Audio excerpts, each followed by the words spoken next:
Magandang tanghali! Kumusta po? Narito po ulit ang update natin para sa lagay ng ating panahon.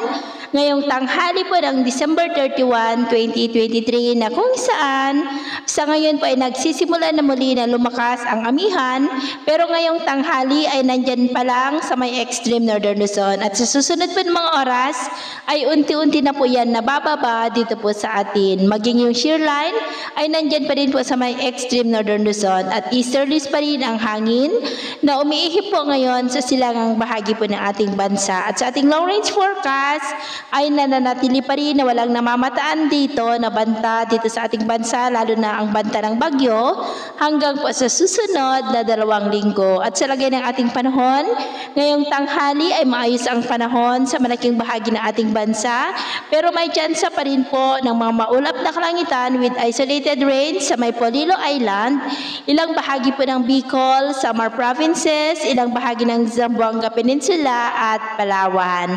At sa susunod po ng mga oras ay maayos pa rin ang panahon sa malaking bahagi ng ating bansa, pero may tsansa pa rin ng maulap na kalangitan with isolated rains dyan po sa may Cordillera, Ilocos Sur, La Union, Isabela, Zambales, Bataan, Metro Manila, Bicol Region, Samar Provinces, Mindoro, Palawan at Zamboanga Peninsula. Kaya mag-ingat po tayo sa mga posibleng banta pa rin ng mga pagbaha at pagguho ng lupa.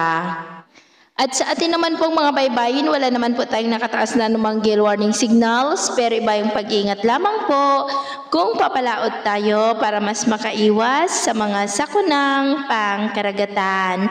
So yun po na latest update natin sa araw na ito. Ako po muli si Gems na nagsasabing sa kahit anong pagsubok po na darating sa ating buhay, huwag na huwag po tayong mawawalan ng pag-asa. Thank you and God bless!